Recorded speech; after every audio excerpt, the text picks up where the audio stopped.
Eu vi o Carlos Lacerda tapar a boca do Teatro Municipal inteiro, cheio de estudantes, todo mundo vai, mandou calar a boca, todo mundo. Eu vi fazer isso. Antigamente, os políticos sabiam fazer isso. Não tem mais político no Brasil. Então, Beto Moraes pergunta: uma das primeiras coisas do marxismo que me chamaram a atenção foi o fato de que a obra fundamental se dedica basicamente a ver os defeitos do inimigo. Nada foi escrito sobre o que seria o tal mundo socialista de fato. Ora, o silêncio, a omissão de Marx e de outros, a maior parte dos autores, sobre o que seria o socialismo é absolutamente fundamental.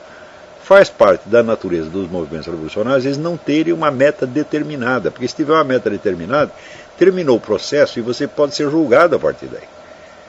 Então, as propostas utópicas, elas são como o horizonte. Você diz, eu vou viajar até o horizonte. Bom, você vai indo, o horizonte vai indo para frente, para frente, para frente, e você nunca alcança. Isso é absolutamente necessário. Essa é outra ilusão, aliás, que esses liberais botaram na cabeça. Como a economia comunista é impossível, então pronto, o comunismo está derrotado. Falou, não, meu filho, como a economia comunista é impossível, você jamais vai chegar ao controle estatal completo da produção, você pode se aproximar dele indefinidamente. E enquanto isso, você vai construindo o sistema de poder político cada vez mais indestrutível. Quer dizer, a falta de objetividade ou de fundamento econômico do socialismo não é uma objeção contra o socialismo. Ao contrário, se o socialismo fosse realizável, ele fala, está realizado, agora vamos julgá-lo, vamos ver se funcionou ou não funcionou. Mas acontece que o socialismo não pode ser julgado. Por quê? Porque ele não é nada de definido. Como disse o Lula, nós não sabemos o tipo de socialismo que queremos. Ora, e quem é que soube? Nunca ninguém abriu a boca para dizer como vai ser o socialismo. Você tem, vamos dizer, uma definição muito geral, oca, tá certo? Geralmente a definição adjetiva, que não diz materialmente como será, mas será uma sociedade mais justa, mais irmã, mais igualitária, mais isto, mais aquilo, é tudo lindo, mas assim, tem todas essas qualidades, mas o que é? O quid est? Eles não respondem na categoria da substância, mas na categoria da qualidade, tá certo? E com isso vai empurrando com a barriga. E à medida que você vai se aproximando disso, como numa assíntota, aquela curva que vai chegando, mas nunca chega, o trajeto, vamos dizer, corresponde ao aumento formidável do poder da elite socialista na educação, na cultura, na religião, etc, etc, etc, etc. Você vê que atualmente,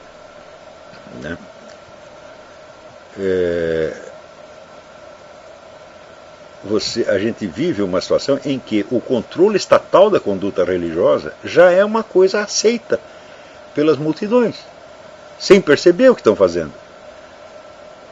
Quer dizer, o próprio tipo de resistência que as religiões oferecem, às vezes é deste tipo também. Sempre que você, vamos dizer, para se defender desse avanço avassalador do poder dessas pessoas, você alega os seus direitos, você está ferrado. Por exemplo, as pessoas que querem. Uma vez a companhia Souza Cruz me chamou e falou: você não quer escrever um negócio sobre os direitos do fumante? Eu falei, não. Se abriu a boca para defender seu direito, você já está derrotado, você já passou, você já é oprimido. O que você tem que fazer é desmascarar o adversário, mostrar que ele é fraudulento, você tem que ir em cima dele de pau, processá-lo por fraude. Isso sim. Agora, meus direitos, pronto. Até um rapaz, um político bem intencionado, falou dos direitos do fumante. Falou, você não tem que falar dos direitos do fumante, você tem que impor a sua presença. Por exemplo, o negócio do flash mob que eu falei. Esta é uma medida essencial. Você junta 100 fumantes, entra num restaurante, todo mundo acende seu cigarro, tá certo? E não sai antes da última baforada. O que eles vão fazer?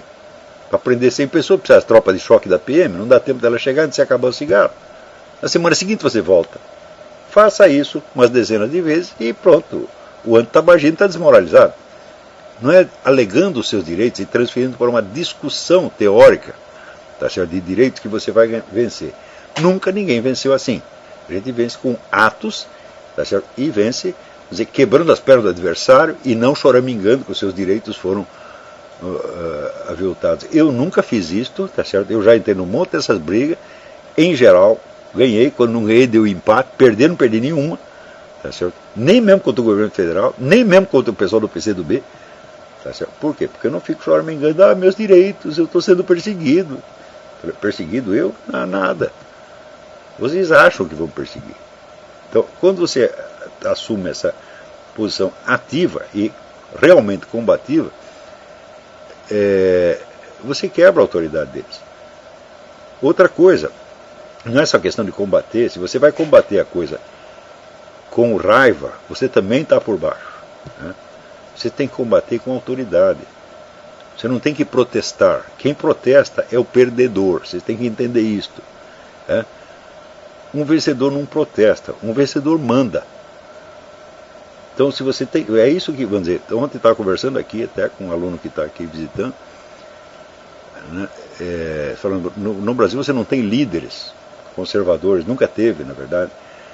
Agora, você tem pessoas que vão lá e reclamam um pouquinho e expõem lá as suas ideias, tá certo? Mas que não falam com autoridade. Primeiro, não querem o poder e não encarnam um poder. Você, por menos vocação política que você tem, você quando fala em público, você tem que encarnar uma autoridade e um poder. Que nem eu fiz quando mandei a plateia de sem terra calar a boca.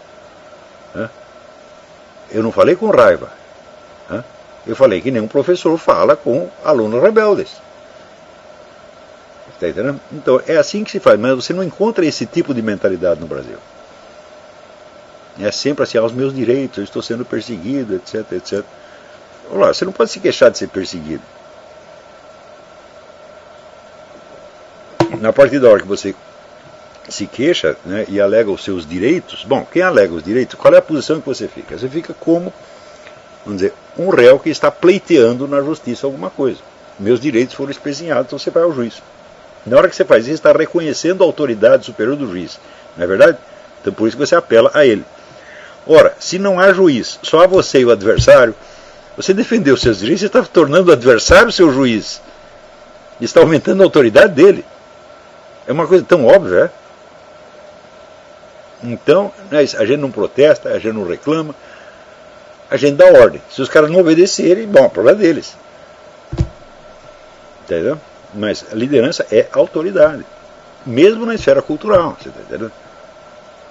Então, na esfera cultural, você impõe a sua autoridade, quer dizer, pelo conhecimento, pela argumentação, etc. Numa esfera mais pública, você não basta só isto. Você tem que impor pela sua postura também. As pessoas têm que... Aí mais um negócio psicológico do que intelectual. É uma coisa que você sente quase fisicamente. Você tem que crescer diante da plateia. No Brasil não tem ninguém capacitado a fazer isso. Eu vi as pessoas fazer isso nos anos 50, 60, eu vi. Eu vi o Carlos Lacerda tapar a boca do Teatro Municipal inteiro, cheio de estudantes, todo mundo vai andando, mandou calar a boca, todo mundo... Eu vi fazer isso. Antigamente, os políticos sabiam fazer isso. Não tem mais político no Brasil. Este pessoal do PT, bom, ali você tem alguns... A grande especialidade deles é a publicidade. Eles são muito bons nisso aí. Muito propaganda e tal. Isso aí são muito bons. Verdadeiros estrategistas eles não têm e não precisam ter. Tá certo? Porque para combater o nada, basta o nada, né? Mas digo, verdadeiros líderes, ele não tem nenhum. O Lula não é um verdadeiro líder. O Lula não tem aquela autoridade que emana da pessoa. Né? Que, por exemplo, vamos dizer, um Stalin, um Hitler tinha. Nem Che Guevara tinha isso. Che Guevara virou autoridade póstuma. Depois que morreu, criaram uma imagem dele. Mas o Fidel Castro tinha. Então é uma força da personalidade. Às vezes você pode estar com a razão, você pode ser inclusive um grande conhecedor da matéria, pode ser o melhor conhecedor da matéria, mas você tem autoridade intelectual, mas você não tem esse tipo de autoridade de postura humana. Então, se é esse o caso, meu filho, não vai enfrentar uma plateia hostil. Por exemplo, o Dom Bertrand, ele em matéria de conhecer o Brasil, eu acho o Dom Bertrand o brasileiro mais patriota de todos os tempos. Ele se interessa por tudo que é Brasil, ele estuda, conhece tudo. E intelectualmente ninguém pode com ele. Mas ele não é uma pessoa de se impor nesse sentido. Não é um comandante. Entendeu? Então, apesar de ser um príncipe, é um príncipe, mas não teve esse treinamento. Então, o que Vamos dizer, na política brasileira, o que precisa é esse tipo de pessoas, e não gente que vai lá protestar, reclamar. Né? O pessoal às vezes menciona um ou outro político, não, mas esse aqui ele tem coragem. Eu digo, mas não é uma questão só de coragem. Uma coisa é a coragem da minoria que apanha, outra coisa é a coragem de impor uma liderança, é completamente diferente.